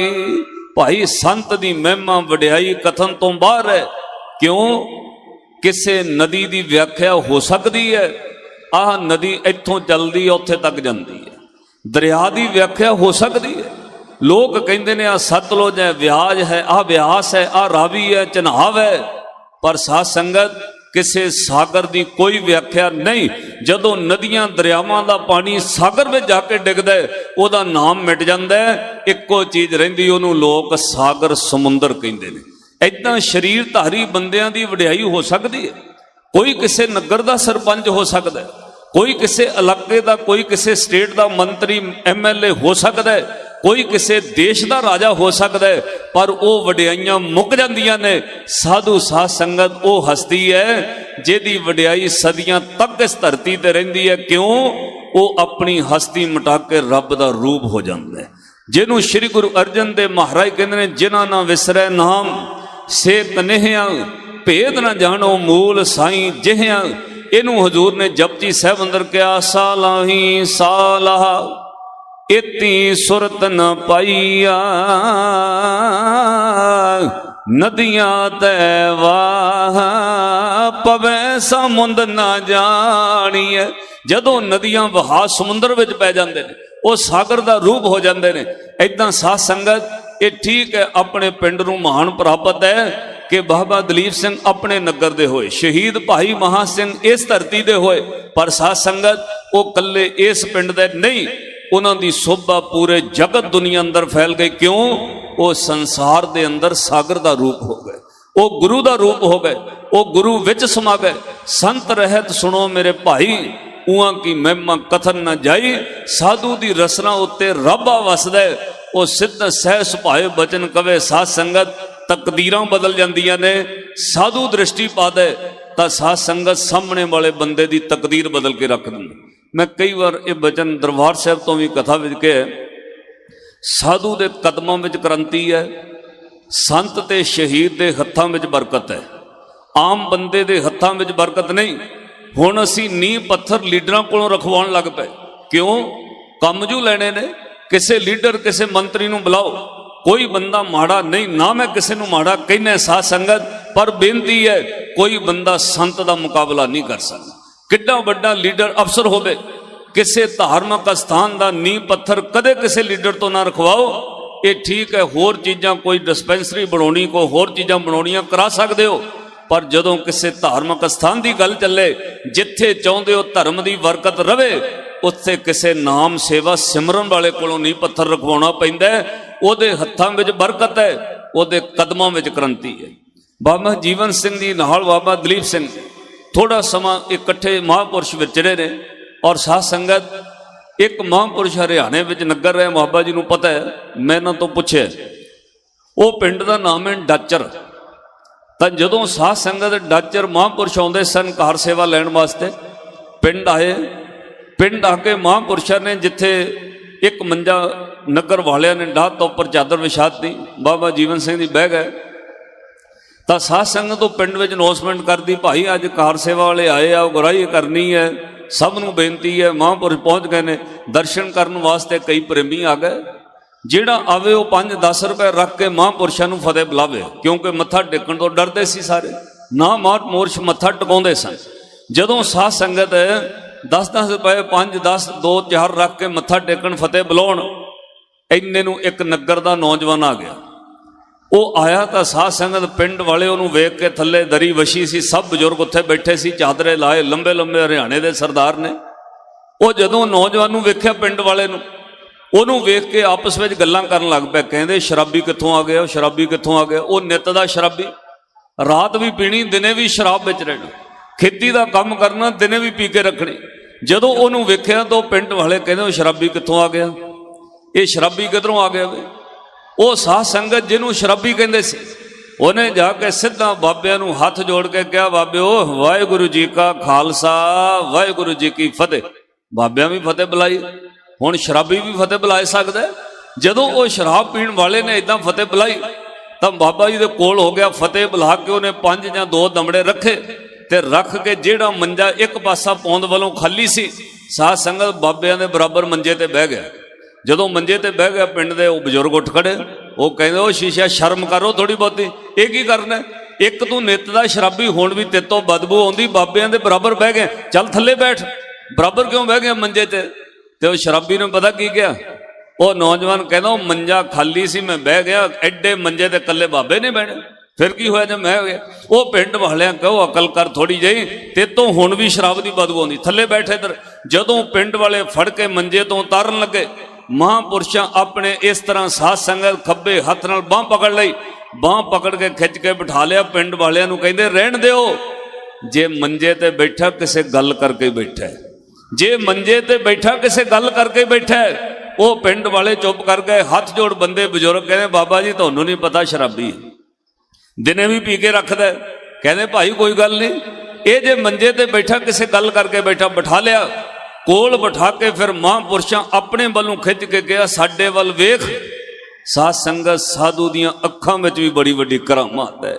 ਜੇ ਸਾਧੂ ਇੱਕ ਦ੍ਰਿਸ਼ਟੀ ਪਾ ਦੇ, ਗੁਰੂ ਗ੍ਰੰਥ ਸਾਹਿਬ ਮਹਾਰਾਜ ਦੀ ਬਾਣੀ ਦਾ ਫਰਮਾਨ ਹੈ, ਸਾਧ ਸੰਗਤ ਗੁਰੂ ਦੀ ਦ੍ਰਿਸ਼ਟੀ ਨਾਲ ਲੱਖਾਂ ਸੰਤ ਬਣਦੇ ਨੇ, ਸੰਤ ਦੀ ਦ੍ਰਿਸ਼ਟੀ ਨਾਲ ਸਾਹਮਣੇ ਵਾਲੇ ਦੀ ਤਕਦੀਰ ਬਦਲ ਸਕਦੀ ਹੈ। ਜੇ ਗੁਰੂ ਦ੍ਰਿਸ਼ਟੀ ਕਰਦੇ ਇੱਕ ਸ਼ਰੀਰਧਾਰੀ ਆਮ ਬੰਦਾ ਸੰਤ ਹੋ ਜਾਂਦਾ। ਜਦੋਂ ਮਹਾਂਪੁਰਸ਼ਾਂ ਬਾਂਹ ਖਿੱਚ ਕੇ ਕਿਹਾ ਸਾਡੇ ਵੱਲ ਵੇਖ, ਉਹ ਸ਼ਰਾਬੀ ਨੇ ਵੇਖਿਆ ਨੌਜਵਾਨ ਨੇ, ਤੇ ਬਾਬਿਆਂ ਪੁੱਛਿਆ ਤੇਰਾ ਨਾਮ ਕੀ ਹੈ? ਕਹਿੰਦਾ ਜੀ ਮੇਰਾ ਨਾਮ ਹੈ ਸ਼ੀਸ਼ਾ। ਤੇ ਮਹਾਂਪੁਰਸ਼ਾਂ ਕੋ ਗੱਲ ਕਹੀ, ਉਹ ਨਾਮ ਰੱਖਿਆ ਸ਼ੀਸ਼ਾ। ਸ਼ੀਸ਼ੇ ਵਿੱਚ ਤਾਂ ਲੋਕ ਆਪਣੀਆਂ ਸੂਰਤਾਂ ਵੇਖ ਕੇ ਸੂਰਤਾਂ ਸਵਾਰਦੇ ਨੇ, ਓਏ ਤੂੰ ਸ਼ੀਸ਼ਾ ਹੋ ਕੇ ਵਿਗੜਿਆ ਫਿਰਨਾ, ਤੇਰੇ ਵਿੱਚੋਂ ਤਾਂ ਲੋਕਾਂ ਆਪਣੀ ਸੂਰਤ ਸਵਾਰਨੀ ਸੀ, ਤੂੰ ਖੁਦ ਵਿਗੜਿਆ ਫਿਰਨਾ, ਤੂੰ ਤਾਂ ਸ਼ੀਸ਼ਾ। ਸ਼ੀਸ਼ੇ ਵਿੱਚ ਤਾਂ ਲੋਕ ਸੂਰਤਾਂ ਸੁਧਾਰਦੇ ਨੇ, ਤੂੰ ਕਿੱਥੇ ਵਿਗੜਿਆ ਫਿਰਨਾ। ਇੰਨੀ ਦ੍ਰਿਸ਼ਟੀ ਇੱਕੋ ਵਾਰ ਨਜ਼ਰ ਮਿਲਾਈ ਤੇ ਬਾਬਿਆਂ ਕਿਹਾ ਬੋਲ ਫਿਰ ਸ਼ੀਸ਼ਾ ਸਤਨਾਮ ਸ੍ਰੀ ਵਾਹਿਗੁਰੂ। ਇੱਕ ਵਾਰ ਕਹਾਇਆ ਸਤਨਾਮ ਵਾਹਿਗੁਰੂ। ਉਸ ਤੋਂ ਬਾਅਦ ਕਹਿੰਦੇ ਚੱਲ ਫਿਰ ਇਸ਼ਨਾਨ ਕਰਕੇ ਆ, ਤਕਦੀਰ ਬਦਲਣੀ ਹੈ, ਪਹਿਲਾਂ ਤੈਨੂੰ ਸਾਫ਼ ਕਰੀਏ ਫਿਰ ਤੂੰ ਲੋਕਾਂ ਨੂੰ ਸਾਫ਼ ਕਰੇਗਾ। ਆਪਣੇ ਨਾਲ ਬਾਬਾ ਜੀਵਨ ਸਿੰਘ ਜੀ ਲੈ ਗਏ। ਬਾਬਾ ਦਲੀਪ ਸਿੰਘ ਜੀ ਨੂੰ ਕਿਹਾ ਇਹਨਾਂ ਨੂੰ ਸੇਵਾ ਚਲਾਓ। ਤੇ ਸਾਧ ਸੰਗਤ ਉਹੀਓ ਸ਼ੀਸ਼ਾ ਨੌਜਵਾਨ ਜਿਹਨੂੰ ਪਿੰਡ ਦੇ ਲੋਕ ਕਦੇ ਦਿਨ ਰਾਤ ਦਾ ਸ਼ਰਾਬੀ ਕਹਿੰਦੇ ਸੀ, ਜਿੱਦਣ ਮਹਾਂਪੁਰਸ਼ਾਂ ਦੀ ਸੰਗਤ ਵਿੱਚ ਕੁਠਾਲੀ ਐਸਾ ਘੜਿਆ ਗਿਆ। ਇੱਕ ਦਿਨ ਵਕਤ ਆਇਆ, ਅੱਜ ਹਜ਼ੂਰ ਸਾਹਿਬ ਦੀ ਜਿੰਨੀਆਂ ਗੱਡੀਆਂ ਤੁਸੀਂ ਨਜ਼ਰ ਮਾਰੋਗੇ, ਹਰ ਗੱਡੀ ਤੇ ਲਿਖਿਆ ਹੁੰਦਾ ਧੰਨ ਬਾਬਾ ਸ਼ੀਸ਼ਾ ਸਿੰਘ ਜੀ। ਆਮ ਸ਼ਰਾਬੀ ਨੂੰ ਵੀ ਸੰਤ ਬਣਾ ਦਿੰਦਾ। ਇਹ ਸੰਤ ਦੀ ਵਡਿਆਈ ਹੈ ਸਾਧ ਸੰਗਤ। ਤਾਈਓ ਪਾਤਸ਼ਾਹ ਨੇ ਬਾਣੀ ਅੰਦਰ ਭਜਨ ਕਹੇ ਕਿ ਸੰਤ ਰਹਿਤ ਸੁਣੋ ਮੇਰੇ ਭਾਈ, ਉਹਾਂ ਕੀ ਮਹਿਮਾ ਕਥਨ ਨਾ ਜਾਈ। ਆਪਾਂ ਤਾਂ ਆਪਣਾ ਘਰ ਵਿੱਚ ਕੋਈ ਇੱਕ ਸ਼ਰਾਬੀ ਹੋਵੇ ਉਹਨੂੰ ਸੁਧਾਰ ਕੇ ਵੇਖੋ, ਸਾਰੀ ਰਿਸ਼ਤੇਦਾਰੀ ਸਮਝਾਉਣ ਤੇ ਲੱਗੀ ਰਹਿੰਦੀ ਹੈ, ਉਹ ਸ਼ਰਾਬੀ ਨਹੀਂ ਸੁਧਰਦਾ। ਸਾਰੀ ਰਿਸ਼ਤੇਦਾਰੀ ਸਮਝਾਉਣ ਤੇ ਲੱਗੀ ਰਹਿੰਦੀ ਹੈ, ਉਹ ਸਮਝਦਾ ਨਹੀਂ ਸੰਤ ਕੋਲ ਕਿਹੜੀ ਕਰਾਮਾਤ ਹੈ। ਇੱਕੋ ਦ੍ਰਿਸ਼ਟੀ ਪਾਉਂਦਾ, ਤਕਦੀਰ ਬਦਲ ਦਿੰਦਾ। ਕਿਉਂ? ਸਾਧ ਸੰਗਤ ਸਾਧੂ ਕੋਲ ਇੱਕ ਰਸ ਇਕੱਠਾ ਹੋ ਜਾਂਦਾ। ਅਕਾਲ ਪੁਰਖ ਵਾਹਿਗੁਰੂ ਜੀ ਦੇ ਨਾਮ ਸੇਵਾ ਸਿਮਰਨ ਭਗਤੀ ਦਾ ਰਸ ਹੈ। ਜਿਹਦੇ ਕੋਲੇ ਖਜ਼ਾਨਾ ਹੋਵੇ ਉਹ ਕਿਸੇ ਦੀ ਵੀ ਜਾਮਣੀ ਪਾ ਕੇ ਤਕਦੀਰ ਬਦਲ ਦਿੰਦਾ ਹੈ। ਗੁਰੂ ਘਰ ਦੀਆਂ ਵਡਿਆਈਆਂ ਨੇ ਸਾਧ ਸੰਗਤ। ਕਲਗੀਧਰ ਦਸ਼ਮੇਸ਼ ਪਿਤਾ ਪਾਤਸ਼ਾਹ ਦੇ ਨਵਾਜਿਆ ਹੋਇਆਂ ਦੀ ਧਰਤੀ ਤੇ ਬੈਠੇ ਹੋ। ਇੱਕ ਦ੍ਰਿਸ਼ਟੀ ਮੈਂ ਹੁਣ ਕਹਿਣੀ, ਗੁਰੂ ਕਿਵੇਂ ਕਰਮ ਬਦਲ ਦਿੰਦਾ, ਤਕਦੀਰ ਕਿਵੇਂ ਬਦਲਦੀ ਹੈ। ਜੇ ਜਾਮਣੀ ਪੈ ਜਾਏ ਜਾਂ ਗੁਰੂ ਆਪਣੀ ਜਾਂ ਆਪਣੇ ਵਰਸਾਇਆ ਹੋਇਆਂ ਦੀ ਜਾਮਣੀ ਪਾ ਦੇ, ਉਹ ਜਾਮਣੀ ਸਾਧ ਸੰਗਤ ਤਕਦੀਰਾਂ ਬਦਲ ਦਿੰਦੀ ਹੈ। ਤੁਸੀਂ ਸਿਆਣੇ ਸੱਜਣ ਬੈਠੇ ਹੋ, ਕਿਸੇ ਬੰਦੇ ਨੂੰ ਪਿੰਡੋਂ ਪੁਲਿਸ ਫੜ ਕੇ ਲੈ ਜਾਏ, ਪਿੰਡ ਦਾ ਚੁਣਿਆ ਹੋਇਆ ਪੰਚ ਜਾਂ ਸਰਪੰਚ ਜਾਂਦਾ, ਉਹ ਜਾਂਦਿਆਂ ਸਾਰ ਕਹਿੰਦਾ ਜੀ ਮੈਂ ਫਲਾਨੇ ਪਿੰਡ ਦਾ ਸਰਪੰਚ ਹੈ, ਮੇਰੇ ਪਿੰਡ ਦਾ ਬੰਦਾ ਤੁਸੀਂ ਪਕੜ ਕੇ ਲਿਆਂਦਾ, ਮੈਂ ਇਹਦੀ ਜਾਮਣੀ ਦਿਨਾ, ਕੱਲ ਪੇਸ਼ ਕਰ ਦਾਂਗਾ, ਬੰਦਾ ਛੱਡ ਦਿਓ। ਤੁਹਾਡਾ ਤਜਰਬਾ ਹੋਣਾ, ਸਰਪੰਚ ਜਾ ਕੇ ਬੰਦਾ ਛਡਾ ਲਿਆਂਦਾ, ਉਹ ਬੰਦੇ ਦੀ ਜਾਮਣੀ ਪੈ ਗਈ। ਇੱਕ ਛੋਟੇ ਜਿਹੇ ਅਪਰਾਧ ਤੋਂ ਪਹਿਲੇ ਥਾਣੇ ਉਹਨੂੰ ਛਡਾ ਲਿਆ। ਕਿਸੇ ਬੰਦੇ ਉੱਤੇ ਕਤਲ ਦਾ ਕੇਸ ਪੈ ਜਾਏ ਤਾਂ ਸਾਧ ਸੰਗਤ 1 ਕਿੱਲੇ ਦੀ ਕੋਈ ਜ਼ਮਾਨਤ ਜਾ ਕੇ ਅਦਾਲਤ ਵਿੱਚ ਰੱਖਦਾ, ਕੁਝ ਮਹੀਨਿਆਂ ਬਾਅਦ ਉਹ ਬੰਦੇ ਦੀ ਵੀ ਜ਼ਮਾਨਤ ਜੱਜ ਨੂੰ ਦੇਣੀ ਪੈ ਜਾਂਦੀ ਹੈ। ਜੱਜ ਉਹਦੀ ਜ਼ਮਾਨਤ ਕਰ ਦਿੰਦਾ। ਕਿਸੇ ਬੰਦੇ ਨੇ ਕਿੱਲੇ ਦੀ ਜਾਮਣੀ ਭਰੀ ਹੈ, ਇਦਾਂ ਯਾਦ ਰੱਖਿਓ, ਜਪਣ ਵਾਲੇ ਜਦੋਂ ਸੇਵਾ ਸਿਮਰਨ ਦੀ ਜਾਮਣੀ ਦੇ ਦੇਣ ਤੇ ਸਾਧ ਸੰਗਤ ਉਹ ਬੰਦਾ ਲੋਕ ਵਿੱਚ ਵੀ ਛੁੱਟ ਜਾਂਦਾ, ਪਰਲੋਕ ਵਿੱਚ ਵੀ ਛੁੱਟ ਜਾਂਦਾ। ਜਿਹਦੀ ਜਾਮਣੀ ਜਪਣ ਵਾਲੇ ਰੱਖ ਦੇਣ ਸਾਧ ਸੰਗਤ, ਉਹ ਰੱਬ ਦੀ ਦਰਗਾਹ ਵਿੱਚ ਛੁੱਟ ਜਾਂਦਾ। ਅੱਜ ਤੁਸੀਂ ਜਿਨ੍ਹਾਂ ਦੇ ਸਥਾਨ ਤੇ ਬੈਠੇ ਹੋ, ਧੰਨ ਧੰਨ ਸ਼ਹੀਦ ਭਾਈ ਮਹਾਂ ਸਿੰਘ ਜੀ, ਸਾਧ ਸੰਗਤ ਉਹ ਹਸਤੀ ਹੈ ਜਿਨ੍ਹਾਂ ਨੂੰ ਸਾਧ ਸੰਗਤ ਕਲਗੀਧਰ ਪਾਤਸ਼ਾਹ ਨੇ ਬੜਾ ਵੱਡਾ ਮਾਣ ਬਖਸ਼ਿਸ਼ ਕੀਤਾ। ਇਤਿਹਾਸ ਵਿੱਚ ਇੱਕ ਬਚਨ ਆਉਂਦਾ ਹੈ, ਪਾਤਸ਼ਾਹ ਦੀ ਰਸਨਾ ਤੋਂ ਖਦਰਾਣੇ ਦੀ ਢਾਹ ਪਹੁੰਚਣ ਤੋਂ ਪਹਿਲਾਂ ਇੱਕ ਬਚਨ ਨਿਕਲਿਆ। ਪੁੱਛਿਆ ਭਾਈ ਉਹ ਮਾਝੇ ਵਾਲੇ ਕਿੱਧਰ ਗਏ? ਕਹਿੰਦੇ ਮਹਾਰਾਜ ਉਹਨਾਂ ਚੋਂ ਤਾਂ ਕਈ ਚਲੇ ਗਏ। ਸੱਚੇ ਪਾਤਸ਼ਾਹ ਨੇ ਇੱਕੋ ਬਚਨ ਕਿਹਾ, ਕਹਿਣ ਲੱਗੇ ਅੱਛਾ ਮਾਝਾ ਸਿੱਖੀ ਤੋਂ ਖਾਰਜ। ਇਹ ਬੜਾ ਵੱਡਾ ਬਚਨ ਸੀ ਸਾਧ ਸੰਗਤ, ਕਿਉਂਕਿ ਇਸ ਮਾਝੇ ਦੀ ਧਰਤੀ ਤੇ ਸਿੱਖੀ ਦੀ ਸ਼ੁਰੂਆਤ ਹੋਈ। ਕਦੇ ਤੁਸੀਂ ਗੋਇੰਦਵਾਲ ਸਾਹਿਬ ਵੇਖ ਕੇ ਪੜ੍ਹਦੇ ਹੋ ਕਿ ਸਿੱਖ ਗੋਇੰਦਵਾਲ ਸਿੱਖੀ ਦਾ ਧੁਰ, ਇਸ ਧਰਤੀ ਤੋਂ ਸਿੱਖੀ ਸ਼ੁਰੂ ਹੋਈ ਹੈ। ਸ਼੍ਰੀ ਗੁਰੂ ਨਾਨਕ ਸਾਹਿਬ ਮਹਾਰਾਜ ਨੇ ਸੁਲਤਾਨਪੁਰ ਦੀ ਧਰਤੀ ਤੋਂ, ਗੁਰੂ ਅੰਗਦ ਦੇ ਮਹਾਰਾਜ ਖਡੂਰ ਸਾਹਿਬ, ਗੁਰੂ ਅਮਰਦਾਸ ਮਹਾਰਾਜ ਗੋਇੰਦਵਾਲ ਸਾਹਿਬ, ਸ਼੍ਰੀ ਗੁਰੂ ਰਾਮਦਾਸ ਮਹਾਰਾਜ ਸ੍ਰੀ ਅੰਮ੍ਰਿਤਸਰ ਸਾਹਿਬ, ਇਸ ਧਰਤੀ ਉੱਤੇ 6ਵੇਂ ਪਾਤਸ਼ਾਹ ਤੱਕ 6 ਪਾਤਸ਼ਾਹ ਰਹੀਆਂ ਨੇ ਮੌਜੂਦ। ਸਾਧ ਸੰਗਤ ਸਿੱਖੀ ਦਾ ਮੁੱਢ ਵੱਜਿਆ। ਅੱਜ 10ਵੇਂ ਪਾਤਸ਼ਾਹ ਨੇ ਬੜਾ ਵੱਡਾ ਬਚਨ ਕਿਹਾ, ਮਾਝਾ ਸਿੱਖੀ ਤੋਂ ਖਾਰਜ। ਜਦੋਂ ਇਹ ਖਬਰ ਸਾਧ ਸੰਗਤ ਮਾਝੇ ਦੀ ਉਸ ਮਹਾਨ ਸ਼ੇਰਨੀ ਨੂੰ ਪਤਾ ਲੱਗਾ, ਉਹਨਾਂ ਭਾਈ ਮਹਾਂ ਸਿੰਘ ਤੱਕ ਪਹੁੰਚ ਕੀਤੀ। ਜਾ ਕੇ ਕਿਹਾ ਆਪਾਂ ਕਿਹੜੇ ਰਸਤੇ ਪੈ ਗਏ, ਜਿੱਥੇ 6 ਪਾਤਸ਼ਾਹੀਆਂ ਨੇ ਰਹਿ ਕੇ ਇਸ ਧਰਤੀ ਨੂੰ ਨਵਾਜਿਆ, ਆਪਣੀ ਇੱਕ ਭੁੱਲ ਨੇ ਮਾਝਾ ਸਿੱਖੀ ਖਾਰਜ ਕਰਵਾ ਦਿੱਤੀ। ਚਲੋ ਮਾਝੇ ਦੀ ਸਿੱਖੀ ਬਹਾਲ ਕਰਾਉਣੀ ਹੈ।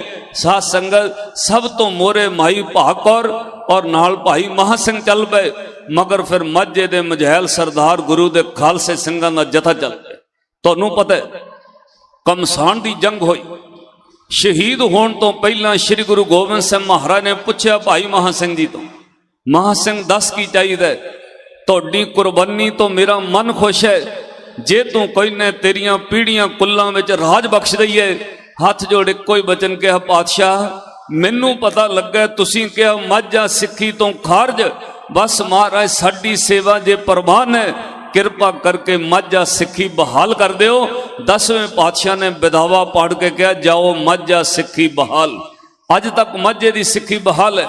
ਤੁਸੀਂ 3 ਇਲਾਕੇ ਪੰਜਾਬ ਦੇ ਮੰਨਦੇ ਹੋ, ਮਾਝਾ, ਮਾਲਵਾ, ਦੁਆਬਾ। ਮਾਲਵੇ ਤੇ ਦੁਆਬੇ ਦੇ ਮੁਕਾਬਲੇ ਜੇ ਤੁਹਾਨੂੰ ਦਸਤਾਰਾਂ ਨਜ਼ਰ ਆਉਣਗੀਆਂ ਤੇ ਮਾਝੇ ਵਿੱਚ ਜ਼ਿਆਦਾ ਨਜ਼ਰ ਆਉਣਗੀਆਂ। ਇਹਦੇ ਵਿੱਚ ਕੋਈ ਮਾਣ ਹੰਕਾਰ ਨਹੀਂ ਹੈ ਕਿ ਆਪਾਂ ਕਹੀਏ ਨਹੀਂ ਜੀ ਅਸੀਂ ਸਿੱਖੀ ਸੰਭਾਲੀ ਹੈ, ਨਹੀਂ ਹੋ ਖਾਲਸਿਓ, ਇਹਦਾ ਮਾਣ ਨਾ ਕਰਿਓ। ਇਹ ਭਾਈ ਮਹਾਂ ਸਿੰਘ ਦੀ ਕੁਰਬਾਨੀ ਕਰਕੇ ਹੈ ਔਰ 10ਵੇਂ ਪਾਤਸ਼ਾਹ ਦੀ ਬਖਸ਼ਿਸ਼ ਕਰਕੇ ਹੈ ਕਿ ਮਾਝਾ ਸਿੱਖੀ ਬਹਾਲ ਹੈ। ਇਹ ਮਾਝੇ ਦੀ ਸਿੱਖੀ ਬਹਾਲ ਗੁਰੂ ਕਲਗੀਧਰ ਪਾਤਸ਼ਾਹ ਨੇ ਕੀਤੀ ਹੈ, ਸ਼ਹੀਦ ਭਾਈ ਮਹਾਂ ਸਿੰਘ ਦੀ ਕੁਰਬਾਨੀ ਕਰਕੇ। ਔਰ ਸਾਧ ਸੰਗਤ ਅਜੇ 10ਵੇਂ ਪਾਤਸ਼ਾਹ ਨੇ ਵਿਦਾਵਾ ਪਾੜਿਆ, ਗੋਦੀ ਵਿੱਚ ਸੀਸ ਰੱਖ ਕੇ ਨਵਾਜ ਰਹੇ ਸਨ, ਬੜੀਆਂ ਵੱਡੀਆਂ ਬਖਸ਼ਿਸ਼ਾਂ ਇਸ ਧਰਤੀ ਨੂੰ ਰਟੌਲ ਨੂੰ ਕਰ ਰਹੇ ਸਨ।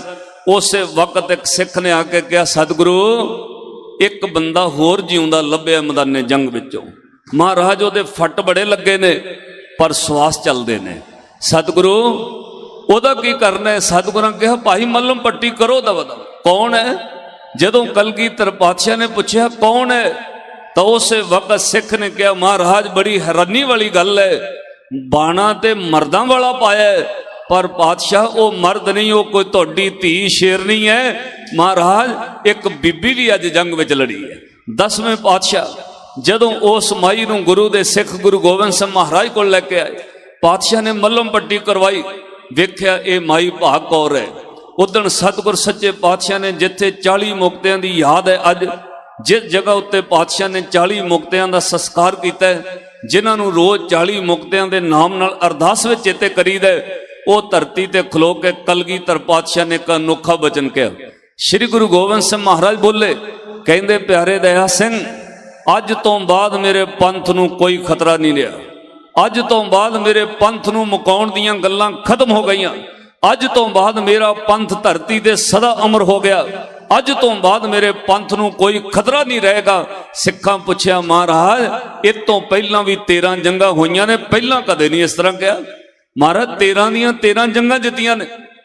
सतगुरु पहलियां 13 जंगां जित्तियां, उन्हां विच कदे नहीं कहा पंथ नूं अज तो बाद कोई खतरा नहीं, अज तो बाद पंथ सदा अमर है, अज तो बाद पंथ दा सदा वाधा होएगा। महाराज ये गल पहलां क्यों नहीं कही, अज क्यों कही है? 10वें पातशाह ने कहा इस माझे दी शेरनी माई भाग कौर करके। महाराज क्यों? सच्चे पातशाह ने कहा अज मैदाने जंग विच पहलियां 13 जंगां विच मेरे सिख लड़े ने, पहलियां 13 जंगां विच सिर्फ मरदे मुसाल सिख लड़े ने। अज पहली जंग है 14वीं जंग, जिहदे विच एक बीबी ने मैदाने जंग अंदर योगदान पाया और सतगुरां बचन कह सिखो अज मेरी धी भी मैदाने जंग विच लड़ी है। सच्चे पातशाह ने बचन कह जेड़ी कौम विच औरतां अपनी रखिया करन दे खुद काबिल हो जाण, उस कौम नूं उस पंथ नूं दुनिया 'च कोई खतरा ही नहीं हो सकता। साध संगत माई भाग कौर करके कितनियां बख्शिशां मिलियां। इस पंथ नूं अज तो बाद कोई खतरा नहीं। इस कौम विच माई भाग कौर वर्गियां धीआं मौजूद ने। कलगीधर पातशाह ने बचन कहे, कहंदे माई भाग कौर जेड़ी कौम विच माइयां लड़न दे समर्थ हो जाण, माइयां अपनी रखिया करन दे खुद काबिल हो जाण, वो कौम नूं दुनिया 'च कोई खतरा नहीं हो सकता। साध संगत अज उसे माई भाग कौर और शहीद भाई महा सिंह करके आ सब कुछ माझा सिੱਖੀ बहाल है। ये बेनती मैं तुहानूं भी करांगा। मैनूं थोड़ा जिहा इधर बीबियां वल वेख के रंजक मात्र अफसोस होया। माई भाग कौर शहीद भाई महा सिंह दी ये धरती है माझा। साध संगत थोड़ी जी तुहानूं बेनती है, जिन्हां भैणां ने अमृतपान कीता वो किरपा करके सिरां उत्ते दमाले जरूर सजाओ, अपने सिरां ते केसकियां दमाले सजाओ। दूरों पता लगे गुरु गोबिंद सिंह महाराज दी धी आ रही है, दूरों पता लगे आ माझा 10वें पातशाह का सिੱਖੀ बहाल केंद्र है। इसलिए जिन्हां भैणां ने अमृत छकिया दमाला केसकी बन्नण तो गुरेज ना करया करो। सीस ते दमाला बनो, केसकी बनो, तुहाडा मान रुतबा बढ़ेगा। मैं एक छोटी जी गल कह के समाप्ति करनी, समा समाप्त है। 2 सगियां भैणां यूपी तो विआह खान पंजाब आईयां लुधियाने, उन्हां दी रिश्तेदारी है। अज तो साध संगत 18 वरे पहला एक घटना कटी। असी गुरुद्वारा दुखनिवारण साहब लुधियाना वालों वो बच्चियां का सन्मान भी उदों किया। अपने कॉलेज के लिटरेचर में भी उन्होंने गल छापी तां जो लोगों तक पहुंचे। वो नौजवान बच्चियां सन, एक बच्ची की उम्र 21 साल, एक की 19 साल। मापिया ने उत्थे यूपी सरदार रहिंदे ने, इत्थे उन्होंने नानके सी। वो बच्चियां नूं उत्थों ट्रेन बिठा दिता कि चलो इन्हीं लुधियाने शामी 4-5 बजे ट्रेन लगनी है, दिने दिन पहुंच जाने। तो बच्चियां ट्रेन में बिठा दी। सर्दियों के दिन सन। ट्रेन जिहड़ी साध संगत 2-4 घंटे नहीं बल्कि 9 घंटे लेट हो गई। जिहड़ी ट्रेन शामी 4 या 5 के दरम्यान लुधियाने लगनी सी, साध संगत तो तड़के जाके 2-2:30 बजे धुंध पई हुई सर्दियों के दिन रेलवे स्टेशन पर दिखे कुछ ना, तो वो लुधियाने ट्रेन लगी। वो बच्चियां दोवें भैणां उतरियां। उदों मोबाइल फोन भी लोगों को बहुते नहीं सी हुंदे 18 साल पहला। तो जदों साध संगत तो दोवें भैणां स्टेशन तो बाहर आईयां, स्टेशन तो बाहर आईयां ते 3-4 शराबी भईए उन्हां दे मगर लग गए। उन्हां कहा कलियां लड़कियां ने, नाले बैग खोवांगे, नाले इन्हां कोलों बेपत्ती करांगे। धुंध हनेरा 4 छपेरे सर्दी दी रुत सी। जदों वो बच्चियां स्टेशन तो बाहर निकलियां, कोई रक्षा न मिलिया, वो भईए पुल दे थल्ले उठे ते मगर लग गए। छोटी भैन ने वड्डी भैन नूं कहा, कहंदी दीदी अपने मगर बंदे लग गए। बंदे तां रात नूं किसे बंदे मगर लग जाण ते बंदा डर जांदा है। वो तो फिर बच्चियां सन। साध संगत ਉਹ ਨੌਜਵਾਨ ਬੱਚੀਆਂ ਦੋਵਾਂ ਨੇ ਅੰਮ੍ਰਿਤ ਪਾਨ ਕੀਤਾ ਹੋਇਆ ਹੈ, ਕੇਸਕੀਆਂ ਸਜੀਆਂ ਉੱਪਰ ਜੀ ਕਿਰਪਾਨ ਪਾਈ ਹੋਈ। ਤਾਂ ਜਦੋਂ ਉਹ ਛੋਟੀ ਨੇ ਕਿਹਾ ਦੀਦੀ ਆਪਣੇ ਮਗਰ ਬੰਦੇ ਲੱਗ ਗਏ, ਕਾਲੀ ਨਾਲ ਕਦਮ ਪੁੱਟ ਕੇ ਤੁਰ ਪਈਆਂ। ਉਹਨਾਂ ਨੂੰ ਪਤਾ ਸੀ ਲਾਗੇ ਦੂਖਨਿਵਾਰਨ ਸਾਹਿਬ ਗੁਰਦੁਆਰਾ ਹੈ। ਤਾਂ ਜਦੋਂ ਉਹ ਸਟੇਸ਼ਨ ਤੋਂ ਅਜੇ 150 ਗਜ ਅੱਗੇ ਬਾਹਰ ਆਈਆਂ, ਉਹ ਭਈਆ ਵੀ ਮਗਰ ਤੇਜ਼ ਹੋ ਗਏ। ਤਾਂ ਸਾਧ ਸੰਗਤ ਤੋਂ ਵੱਡੀ ਭੈਣ ਨੇ ਫਿਰ ਛੋਟੀ ਨੂੰ ਕਿਹਾ, ਕਹਿੰਦੀ ਆਪਣੇ ਸ੍ਰੀ ਸਾਹਿਬ ਦਾ ਬਟਨ ਖੋਲ ਲਾ। ਤਾਂ ਉਹਨੇ ਦੋਵਾਂ ਭੈਣਾਂ ਨੇ 9-9 ਇੰਚ ਦੀਆਂ ਸ੍ਰੀਸਾਂ ਪਾਈਆਂ ਸੀ, ਉਹ ਕਿਰਪਾਨਾਂ ਦੇ ਉਹਨੇ ਬਟਨ ਖੋਲ ਲਏ। ਇੱਕੋ ਵਾਰ ਦੋਵਾਂ ਭੈਣਾਂ ਨੇ ਸ੍ਰੀ ਸਾਹਿਬ ਕੱਢਿਆ। ਉਹ ਕਹਿੰਦੀ ਜਦੋਂ ਮੈਂ ਬੋਲੇ ਸੋ ਨਿਹਾਲ ਕਹਾਂਗੀ, ਆਪਾਂ ਇਹਨਾਂ ਤੇ ਬਾਹਰ ਕਰ ਦੇਣਾ, ਜੋ ਹੋਏਗਾ ਦੇਖੀ ਜਾਏਗਾ। ਗੁਰੂ ਗੋਬਿੰਦ ਸਿੰਘ ਮਹਾਰਾਜ ਦਾ ਦਿੱਤਾ ਬਾਣਾ। ਸਾਧ ਸੰਗਤ ਵੇਖੋ ਕੀ ਕਮਾਲ ਕਰਦਾ। ਜਦੋਂ ਦੋਵਾਂ ਬੱਚੀਆਂ ਨੇ ਤੁਰਦਿਆਂ ਤੁਰਦਿਆਂ ਸ੍ਰੀ ਸਾਹਿਬ ਕੱਢ ਲਏ ਤੇ ਪਿੱਛੇ ਘੁੰਮ ਕੇ ਬੋਲੇ ਸੋ ਨਿਹਾਲ ਕਰਕੇ ਬਾਹਰ ਕੀਤੇ। ਇੱਕ ਭਈਏ ਦੇ ਇੱਥੇ ਮਾਰੀ, ਇੱਕ ਦੇ ਇੱਥੇ ਅੱਖ ਦੇ ਕੋਲ ਲੱਗੀ। ਦੋਹਾਂ ਦੇ ਕਿਰਪਾਨ ਵੱਜਣ ਦੀ ਦੇਰ ਚਾਰੇ ਹੀ ਭੱਜ ਕੇ ਰੌਲਾ ਪਾਉਂਦੇ ਇਨਕੇ ਪਾਸ ਤੋਂ ਸ਼ੁਰਾ ਹੈ, ਭਾਗੋ ਭਾਗੋ ਭਾਗੋ। 4 ਬੰਦੇ ਭਜਾ ਦਿੱਤੇ, ਉਹਨੇ ਸਟੇਸ਼ਨ ਤੱਕ ਭਜਾਏ। ਸਾਧ ਸੰਗਤ ਇਹ ਨਹੀਂ ਕਿ ਏਦਾਂ ਨਹੀਂ ਵੀ ਕਿਰਪਾਨ ਮਾਰ ਕੇ ਉੱਥੋਂ ਭੱਜ ਗਏ ਤੇ ਉਧਰ ਨੂੰ ਆ ਗਈ, ਉਹਨੇ ਸਟੇਸ਼ਨ ਤੱਕ ਮਗਰ ਭਜਾਏ। ਫਿਰ 4 ਦੇ ਚਾਰੇ ਭਈਏ ਭਜਾਏ। ਇੰਨੇ ਨੂੰ ਇੱਕ ਸਰਦਾਰ ਜਿਹੜੇ ਸਵੇਰੇ 2:30 ਵਜੇ ਦੂਖਨਿਵਾਰਨ ਸਾਹਿਬ ਆ ਕੇ ਸੇਵਾ ਕਰਦੇ, ਉਹ ਆ ਗਏ ਉਧਰੋਂ ਗੱਡੀ ਲੈ ਕੇ। ਉਹਨੇ ਰੌਲਾ ਵੇਖਿਆ, ਰੁਕਿਆ, ਬੱਚੀਆਂ ਨੂੰ ਦੂਖਨਿਵਾਰਨ ਸਾਹਿਬ ਲਿਆਏ। ਅਗਲੇ ਦਿਨ ਅਸੀਂ ਸਨਮਾਨਿਤ ਕੀਤਾ ਟੈਲੀਵਿਜ਼ਨ ਤੇ ਉਹਨਾਂ ਬੱਚੀਆਂ ਨੂੰ। ਉਹਨਾਂ ਦੀ ਗਾਥਾ ਸਾਧ ਸੰਗਤ ਲਿਟਰੇਚਰ ਵਿੱਚ ਵੀ ਛਾਪੀ। ਕਹਿਣ ਤੋਂ ਭਾਵ ਆ ਗੁਰੂ ਕਲਗੀਧਰ ਪਾਤਸ਼ਾਹ ਦਾ ਦਿੱਤਾ ਬਣ ਹੈ, ਆਪਣੇ ਬੱਚਿਆਂ ਨੂੰ ਅੰਮ੍ਰਿਤ ਛਕਾਓ, ਕੇਸਕੀਆਂ ਸਜਾਓ, ਗੁਰੂ ਦੇ ਪੁੱਤਰ ਧੀਆਂ ਬਣੀਏ। ਇਹ ਵਕਤ ਆਏਗਾ ਸਾਧ ਸੰਗਤ, ਇਸ ਬਾਣੇ ਨੇ ਤੁਹਾਨੂੰ ਮਾਣ ਬੜਾ ਦਿਵਾਉਣਾ ਹੈ। ਇਸੇ ਬਾਣੇ ਕਰਕੇ ਆਪਾਂ ਦੁਨੀਆ ਵਿੱਚ ਬਾ ਇੱਜ਼ਤ ਰਹਿ ਸਕਦੇ। ਜਿੰਨੀਆਂ ਘਟਨਾਵਾਂ ਦੂਜੀਆਂ ਸਟੇਟਾਂ ਵਿੱਚ ਵਰਤਦੀਆਂ ਨੇ, ਕੀ ਕੁਝ ਬੱਚੀਆਂ ਨਾਲ ਹੁੰਦਾ ਹੈ, ਉਹਨਾਂ ਪੰਜਾਬ ਵਿੱਚ ਕਿਉਂ ਨਹੀਂ?